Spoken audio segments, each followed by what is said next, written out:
आज हम जो जिंदगी जी रहे हैं, इससे बेहतर और सभ्य जिंदगी तो हजारों साल पहले मोहनजोदड़ो के लोग जिया करते थे, जो आज से लगभग 4600 साल पहले मिट्टी में दफन हो चुके हैं। आज मैं आपको मोहनजोदड़ो के बारे में बताऊंगा। हाय दोस्तों, मैं सूरज आप सभी का स्वागत करता हूं मिस्टीरियस हिंदी में।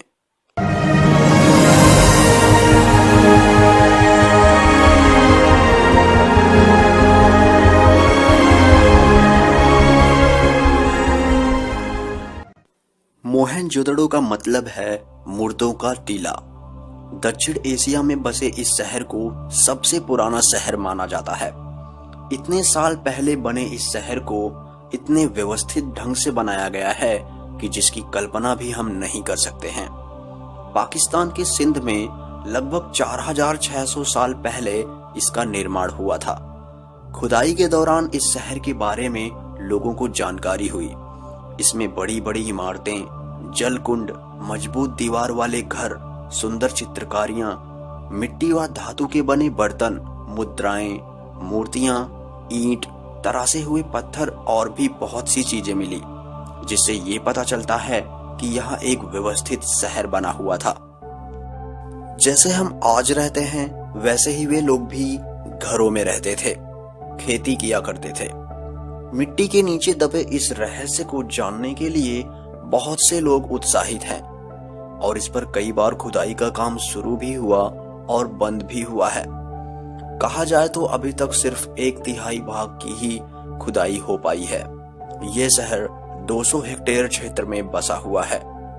इस प्राचीन सभ्यता के लिए पाकिस्तान को एक नेशनल आइकन माना जाता है।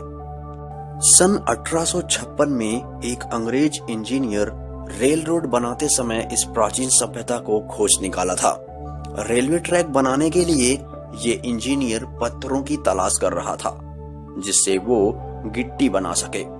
यहाँ उन्हें बहुत मजबूत और पुरानी ईंट मिली जो बिल्कुल आज की ईंट की तरह बनी हुई थी। वहाँ के एक आदमी ने बताया कि सबके घर इन्हीं ईंटों से बने हैं जो उन्हें खुदाई में मिलते हैं। तब इंजीनियर समझ गया कि ये जगह किसी प्राचीन शहर के इतिहास से जुड़ी है। इस इंजीनियर को सबसे पहले सिंधु नदी के पास बसे इस सबसे पुरानी सभ्यता के बारे में पता चला था। सिंधु नदी के पास होने के कारण इस स्थान को सिंधु घाटी की सभ्यता कहा गया। इस प्राचीन सभ्यता के समय एक और प्राचीन सभ्यता भी थी जो इजिप्ट, ग्रीस में थी। ये बात पुरातत्ववेत्ताओं द्वारा कही गई है। सिंधु घाटी की सभ्यता लगभग 2600 ईसा पूर्व से 3000 ईसा पूर्व तक रही थी। इस प्राचीन सभ्यता में कुछ अर्बन सेंटर थे जैसे मोहनजोदड़ो, हड़प्पा, लोथल, कालीबंगन, धोलावीरा, रखीगार्थी। मोहनजोदड़ो इन सब में सबसे अग्रिम शहर था।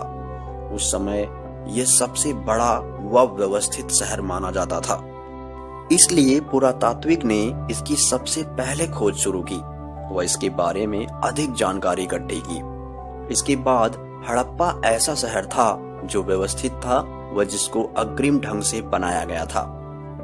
मोहनजोदड़ो को देख ऐसा लगता है कि यह शहर किसी सफल सिविल इंजीनियर ने बनाया है, लेकिन इसे अर्बन कारीगर ने बनाया था। 1900 ईसा पूर्व में जब अचानक सिंधु सभ्यता का पतन हो गया, तभी मोहनजोदड़ो भी मिट गया। इन शहरों में रहने वालों का तो पता नहीं, लेकिन इन्हें देख ऐसा लगता है कि पूरी प्लानिंग करके इनका निर्माण किया गया था। शहर के चारों ओर ईंट की मोटी दीवार थी जो रक्षा के लिए बनाई गई थी। इसके साथ ही पता लगाया गया कि कुछ लोग ईंट के घरों में रहते थे जो 3-3 मंजिल के बने हुए थे। कुछ घरों में बाथरूम भी थे जिसमें पानी निकास के लिए नालियां भी थी। दुनिया में पहली नाली का निर्माण यहीं से हुआ। पुरातत्व के अनुसार लोग खेती भी किया करते थे। उन्हें गेहूं, चावल उगाना आता था। वे लोग जानवर भी पाला करते थे। भारतीयों द्वारा मोहनजोदड़ो की खोज। सन 1922 में राखलदास बनर्जी जो पुरातत्व सर्वेक्षण के सदस्य थे, पाकिस्तान में सिंधु नदी के पास में खुदाई का काम किया था। उन्हें बुद्ध का स्तूप सबसे पहले दिखाई दिया, जिसके बाद आशंका जताई गई कि यहाँ नीचे कुछ इतिहास दबा हुआ है। इस खोज को आगे बढ़ाते हुए सन 1924 में काशीनाथ नारायण व सन 1925 में जॉन मार्शल ने खुदाई का काम करवाया। सन 1965 तक इसे भारत के अलग अलग लोगों की कमांड में करवाया गया, लेकिन इसके बाद इस खोज को बंद करा दिया गया और कहा गया कि खुदाई की वजह से प्रकृति को नुकसान हो रहा है। मोहनजोदड़ो की विशेषताएं। खोज के दौरान पता चला था कि यहाँ के लोग गणित का भी ज्ञान रखते थे। इन्हें जोड़, घटाना, मापना सब आता था। जो ईंट उस समय अलग अलग शहर में उपयोग की गई थी, वे सब एक ही वजन व साइज की थी, जैसे मानो इसे एक ही सरकार के द्वारा बनवाया गया था। पुरातत्ववेत्ताओं के अनुसार सिंधु घाटी सभ्यता के लोग गाने बजाने, खेलने कूदने के भी शौकीन थे। उन्होंने कुछ म्यूजिक इंस्ट्रूमेंट, खिलौने भी खोज निकाले थे। वे लोग साफ सफाई पर ध्यान देते थे। पुरातत्ववेत्ताओं को कंघी, साबुन व दवाइयां भी मिली हैं। उन्होंने कंकालों के दांत का निरीक्षण भी किया था, जिससे यह पता चला था कि उनके नकली दांत भी लगे हुए थे। मतलब प्राचीन सभ्यता में डॉक्टर भी हुआ करते थे।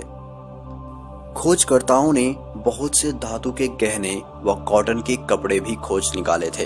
ये गहने आज भी बहुत से संग्रहालय में रखे हुए हैं। इसके अलावा बहुत सी चित्रकारी, मूर्तियां, सिक्के, दिए, बर्तन, औजार भी मिले थे, जिन्हें देश विदेश के संग्रहालयों में रखा गया है। खोज में पता चला था कि ये लोग खेती भी किया करते थे। काले पड़ गए गेहूं के दाने आज भी संभाल कर रखे गए हैं। कुछ लिपिक भी मिले हैं, जिससे यह सिद्ध होता है कि इनको पढ़ना लिखना भी आता था। यहाँ के लोग सोने चांदी के गहने भी पहनते थे। कहते हैं प्राचीन सभ्यता में 50 लाख तक लोग रहते थे। भूचाल आया और सब तहस नहस कर दिया। कहते हैं इसी भूचाल के चलते मोहनजोदड़ो दब गया और भूकंप के बाद हिमालय पर्वत बन गया। कुछ खोज से पता चलता है कि उस समय वहां रहने वालों के दुश्मन भी हुआ करते थे। कुछ हमलावरों ने वहां हमला कर पूरे शहर को नष्ट कर दिया था। अभी पुरातत्व वाले और खोज में लगे हुए हैं। वे पता कर रहे हैं कि कैसे इस शहर का निर्माण हुआ, वहां रहने वालों ने कैसे इतने अग्रिम सभ्यता का निर्माण किया और कैसे इनका अंत हुआ। इन सब सवालों के जवाब के लिए पुरातत्ववेत्ताओं की खोज जारी है। दोस्तों, आज बस इतना ही। अगर आपको यह वीडियो अच्छा लगा हो और हमारा मनोबल बढ़ाना चाहते हैं तो प्लीज इसे लाइक, शेयर और नीचे दिए गए सब्सक्राइब बटन पे क्लिक करें, ताकि आप हमारे भविष्य में आने वाले वीडियो आसानी से देख सकें। तब तक के लिए आप अपना ख्याल रखें। जय हिंद।